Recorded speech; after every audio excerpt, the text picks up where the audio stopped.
जय श्री कृष्ण, जय श्री वल्लभ। आज के हमारे राधे कृष्ण सत्संग में हम लाला के लीला के बारे में देखेंगे।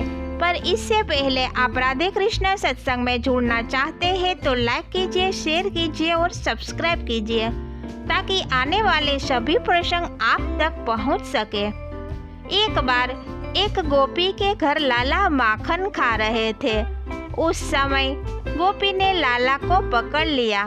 तब कन्हैया बोले, तेरे धनी की सौगंध खाकर कहता हूँ, अब फिर कभी भी तेरे घर में नहीं आऊँगा।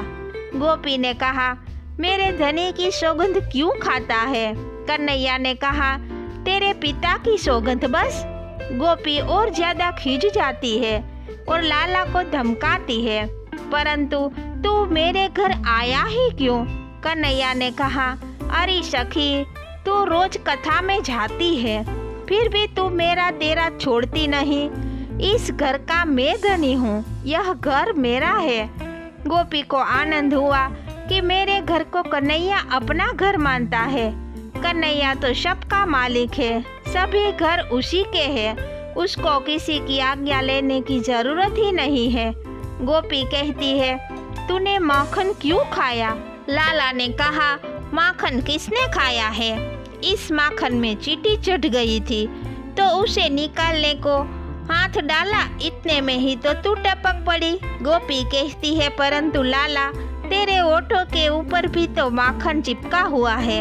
कन्हैया ने कहा, चींटी निकालता था तभी होठों के ऊपर भी मक्खी बैठ गई, उसको उड़ाने लगा तो माखन होठों पर भी लग गया होगा। कन्हैया जैसा बोलता है ऐसा बोलना किसी को आता नहीं। कन्हैया जैसे चलते हैं वैसे चलना भी किसी को आता नहीं। गोपी ने पीछे लाला को घर में खंभे के साथ डोरी से बांध दिया।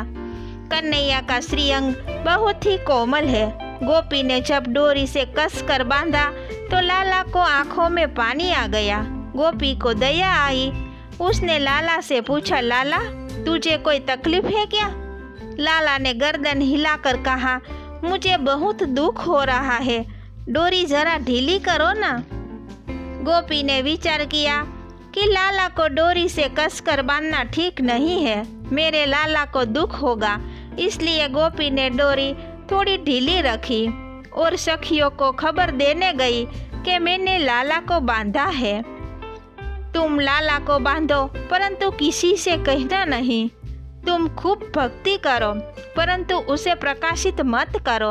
भक्ति प्रकाशित हो जाएगी तो भगवान सटक जाएंगे। भक्ति का प्रकाश होने से भक्ति बढ़ती नहीं, भक्ति में आनंद आता ही नहीं। बालकृष्ण सूक्ष्म शरीर करके डोरी से बाहर निकल गए और गोपी को अंगूठा दिखाकर कहा, तुझे बांधना ही कहाँ आता है? गोपी कहती है, तो मुझे बताओ किस तरह से बांधना चाहिए। गोपी को तो लाला के साथ खेल करना था। लाला गोपी को बांधता है। योगी जन मन से श्री कृष्ण का स्पर्श करते हैं तो समाधि लग जाती है। यहाँ तो गोपी को प्रत्यक्ष श्री कृष्ण का स्पर्श हुआ है। गोपी लाला के दर्शन में तल्लीन हो जाती है। लाला ने गोपी को बांध दिया। गोपी कहती है कि लाला छोड़। लाला कहते हैं, मुझे बांधना आता है, छोड़ना तो आता ही नहीं। यह जीवन ऐसा ही है, जिसको छोड़ना आता है चाहे जितना प्रगाढ़ संबंध हो, परंतु स्वार्थ सिद्ध होने पर उसको भी छोड़ सकता है। परमात्मा एक बार बांधते हैं तो बाद में छोड़ते नहीं।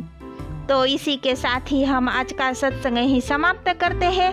फिर मिलेंगे नए सत्संग के साथ। जय श्री कृष्ण, जय श्री वल्लभ।